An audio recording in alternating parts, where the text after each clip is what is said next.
बिस्मिल्लाहिर्रहमानिर्रहीम। अस्सलाम वालेकुम नाज़रीन, मैं हूँ मोहम्मद ज़ुबैर और मेरे साथ मौजूद हैं वजीहा ज़ुबैर। नाज़रीन, आज का मौजू बहुत इंटरेस्टिंग है और बहुत इंपॉर्टेंट है कि जिन बातों पे हमें गुस्सा या रोना आता है उन पर हंसना कैसे सीखें। हमें बाज़ औक़ात अपने बच्चों के ऊपर या शरीक हयात के ऊपर बहुत गुस्सा आ रहा होता है, तो ऐसी सिचुएशन में हम बाज़ औक़ात रोने लग जाते हैं। जैसे वो खातून का वाक़या जो बताती हैं कि वो कह रही थी कि हमारे हालात बड़े टफ़ थे, बहुत मुश्किल में हमने वक्त गुजारा था, तो मैंने बड़े पैसे से जमा किए और सेल लगी फर्नीचर के ऊपर, मैं जाके अपने पसंद का फर्नीचर लेकर आई, सोफ़ा सेट लेकर आई और मैं बड़ी खुश थी। उसकी नए नए सोफ़ों की खुशबू और उसका रंग, उसका टेक्सचर, हर चीज़ में बड़ी एक्साइटेड थी। अभी 5-6 दिन ही गुजरे थे कि एक दिन मैं जैसे ड्राइंग रूम में आई तो मैंने देखा, क्या देखा, मैंने देखा कि मेरी जो बेटी है छोटी, उसने अपना पैम्पर खोल के गंदा पैम्पर सोफ़ों पे मल दिया है। क्या गुजरी होगी। वो आप इमेजिन करें कि आप हैं वो खातून और वो बच्चा आपका। वो कह रही है कि मैं बता नहीं सकती कि क्या मेरी कैफियत थी।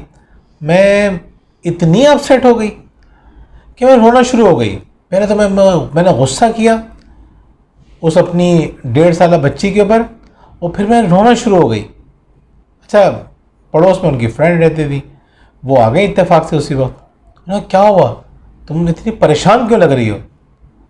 तो ये रोना शुरू हो गई कि देखे मैं ड्राइंग रूम में जाके मैंने देखा तो मेरी बेटी ने ये सब कुछ हरकत की हुई थी। अब ये सुन के वो जो खातून थी वो ठट्टे मार मार के हंसना शुरू हो गई, खूब हंसना शुरू हो गई। पहले तो ये परेशान हुई कि इनको हुआ क्या है, लेकिन जब इन्होंने इनको इतना हंसते हुए देखा तो इनका मूड भी एकदम से चेंज हो गया और ये भी इनको देख के हंसने लगे। फिर वो अपने वाक़या सुनाने लगे कि भाई हमारे बच्चे तो वो भी किसी से कम नहीं है, वो भी ऐसी हरकतें करते हैं, ऐसा ऐसा नुकसान पहुंचाते हैं। फिर थोड़ी देर तक दोनों बैठ के अपने बच्चों की वो बातें याद करने लगी जिन पे पहले उनको कभी बड़ा गुस्सा आता था, बहुत रोना आता था। तो नाज़रीन, इम्पॉर्टेंट बात यह है कि एक ही वाक़े के ऊपर हंसना और रोना दोनों आपके इख्तियार में है। तो आज हम ये बात करेंगे कि चीज़ों पे हंसते कैसे हैं, चीज़ों को एंजॉय कैसे करते हैं और चीज़ों को ख़राब कैसे करते हैं। सिचुएशन एक ही होगी, अब आपके हाथ में रो लें या हंस लें। तो बहुत मुश्किल होता है वजीहा के लिए इतनी देर खामोश बैठना। बात मुझसे कहती है कि आप तो मुझे बोलने का मौका नहीं देते। मैं कहता हूँ निकाल के देख लें किसने कितनी देर बोला है। तो जाहिर सी बात है वजीहा आपको बताएंगे पहला पॉइंट क्या है।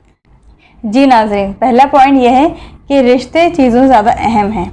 यानी हम चीज़ों को एंजॉय नहीं करते, गुस्से में रहते हैं, कुछ चीज़ ख़राब हो गई गुस्सा करने लग गए।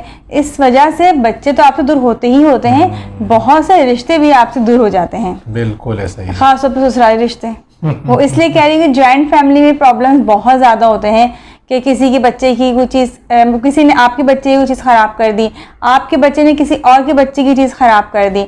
चीज़ें बच्चों में ख़राब होती हैं, इख्तलाफात बड़ों के दरमियान हो जाते हैं क्योंकि वो एंजॉय नहीं करते ना उस चीज़ को। बच्चों को फ़र्क नहीं पड़ रहा, कोई फ़र्क नहीं पड़ता बच्चों को, एंजॉय कर रहे होते हैं। अगर होता है बच्चा वक्त पर रोता भी है कि उसने मेरी चीज़ ख़राब कर दी, ये कर दिया, और हम इमोशन होकर लड़ने के लिए पहुँच जाते हैं, गुस्से में आ जाते हैं। अगर लड़ नहीं सकते हैं तो मूड ख़राब हो जाता है, गुस्सा आने लगता है। और बच्चा जो थोड़े बार देखें तो सब बच्चे मिलकर फिर वही खेल रहे होते हैं, भूल चुका होता है मेरा खिलौना टूटा है। देखें, याद रखें, चीज़ें सही हो सकती हैं, चीज़ें रिप्लेस हो सकती हैं, लेकिन आपके बच्चे रिप्लेस नहीं हो सकते, आप किसी से बदल नहीं सकते उनको। यही आपके बच्चे हैं, इन्हीं पे आपको फ़ख्र करना है, इन्हीं की आपको तरबियत करनी है, इन्हीं के साथ आपको खुश रहना है, इन्हीं के साथ आपको हंसना है। और अगर आप इनके साथ हंस लिए तो कल यही आपके साथ रो रहे होंगे। आज अगर आपने इनके साथ हंसना नहीं सीखा ना तो फिर कल आप अकेले रो रहे होंगे। तो दूसरी बात वजीहा, पहले मैं चाह रही हूँ कि इसी पॉइंट में एक सवाल कर लूँ आपसे। जैसे अभी मैंने ये बात कही कि जॉइंट फैमिली में जो है सारी प्रॉब्लम्स हो जाती हैं, तो अच्छा बाज़ दफ़ा ये प्रॉब्लम्स काफ़ी सीरियस हो जाती हैं कि कोई चीज़ ऐसी होती है जो बड़े मेहनत से, यानी बहुत ज़्यादा पैसे जमा करके ख़रीदी जाती है और होता ही बड़े एहतियात से रखी जाए, और फिर बाहर से बच्चे आ जाते हैं, दूसरे बच्चे, वो आके उन चीज़ों को ख़राब कर देते हैं और तोड़ फोड़ का शिकार हो जाती हैं। तो ऐसी सूरत हाल में क्या करें? इसमें तो गुस्सा आता है कि हमने किस मेहनत से और किस लगन से जाके इस चीज़ को लिया था और ये चीज़ ख़राब हो गई है। देखिए, बहुत इम्पॉर्टेंट बात है ये। अब हम ये तो आपसे नहीं कहेंगे ना कि बच्चे चीज़ें ख़राब पे ख़राब करते रहें, ख़राब पे ख़राब करते रहें और आप हंसते रहें बैठे हुए। हमारा मकसद ये नहीं है, ये ख़तरनाक है। जैसे मिसाल के तौर पर हम जिस कमरे में इस वक्त बैठे हुए हैं, आप अगर हमारा पर्दा देखें तो ईद पे जब बच्चे हमारे घर पे आए, सबने मेहंदी वहंदी लगाई, हमारे पर्दे भी ख़राब हुए। जिस सोफ़े पे हम बैठे हुए हैं वो सोफ़े भी ख़राब हुए, मेहंदी के निशान उस पर लग गए। और वो रेक्सिन है, साफ़ नहीं हो सकता, वो साफ़ करने की कोशिश की तो वो सोफ़े और ख़राब हो गए। तो अब चीज़ें तो ख़राब हुई हैं।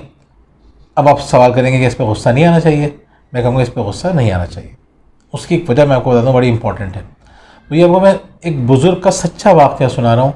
ये वाक़या आपकी ज़िंदगी में इस मसले को समझने में बहुत मदद देगा। यानी ये बात अगर आपने समझ ली तो आपके चेहरे पे एक मुस्कुराहट रहेगी, आपको कोई तकलीफ़ नहीं होगी, कोई परेशानी नहीं होगी। वो बुज़ुर्ग जो है, उनका बेटा था, उसकी तबीयत ख़राब थी, तो बेटा बीमार हो गया। वो बड़े दौड़ धूप में लगे हुए थे, किसी तरह मेरा बेटा सही हो जाए, तबीयत उसकी ठीक हो जाए। तो पूरी कोशिश के बावजूद उनका बेटा ठीक होने के बजाय इंतकाल कर गया।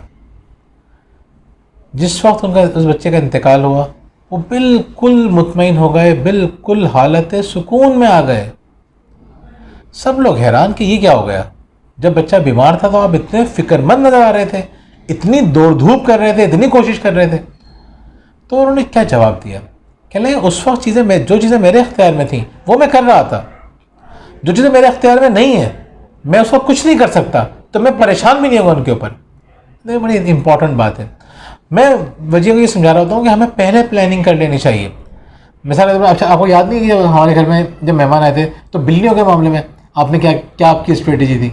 सबसे ज़्यादा सेंसिटिव हमारे यहाँ बिल्लियाँ ही थी। बाकी चीज़ों के मामले में हम इतने सीरियस नहीं होते हैं। उस वक्त मेरी बिल्लियाँ 3 महीने की थी जब हमने घर में बड़ा प्रोग्राम रखा था और काफ़ी बच्चे हमारे घर में आए थे। तो मुझे उम्मीद थी कि बच्चे जो है बिल्लियों को ज़रूर लेंगे गोद में। वो नहीं छोड़ रहे थे, बिल्ली के छोटे छोटे बच्चे थे वो, लेकिन मैंने पहले ही बच्चों को गाइड कर दिया था कि देखो बेटा, इन जो बिल्लियाँ हैं ये बहुत छोटी हैं, तो इनको हमें इस तरह से केयर करने से जैसे छोटे बच्चे ही करते हैं।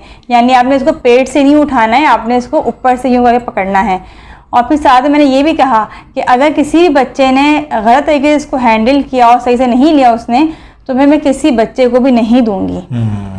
तो उससे ये हुआ कि उन्होंने बड़ी एहतियात से लिया उसे, और बाकी बच्चे भी नोट कर रहे थे कि कोई गलत तरीके से ले तो नहीं रहा है। तो इससे ये हुआ कि किसी किसी में बदमज़गी भी नहीं हुई और बच्चों ने एंजॉय भी किया। दूसरा पॉइंट है, जिन बातों पे आज आपको गुस्सा आ रहा है कल हंसी आएगी। ऐसा होता नहीं है ज़ुबैर? ऐसे ही होता है मेरे ख्याल में। आप लोग भी सोचिएगा कि जितने भी आप सिबलिंग्स हैं, बहन भाई हैं, जब आप लोग बैठते होंगे तो सबसे ज़्यादा वो डिस्कस होता होगा, वो आपका भाई या बहन डिस्कस होता होगा जो बहुत ज़्यादा शरारतें करता होगा, जिससे सबको बहुत ज़्यादा तंग किया होगा, उसको ही ज़्यादा याद किया जा रहा होता है। उसी की उन बातों पे जब पहले गुस्सा आया करता था, अब उन्हीं बातों पे हंसी आ रही होती है, इंजॉय कर रहे होते हैं सब।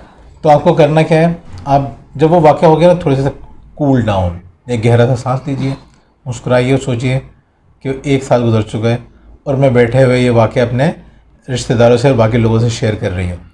तो आप उस वक्त किस अंदाज से करेंगी? आप इस डिप्रेशन में होंगी, आप गुस्से में होंगी या परेशान होंगे? क्या होगा? नहीं होगा ना।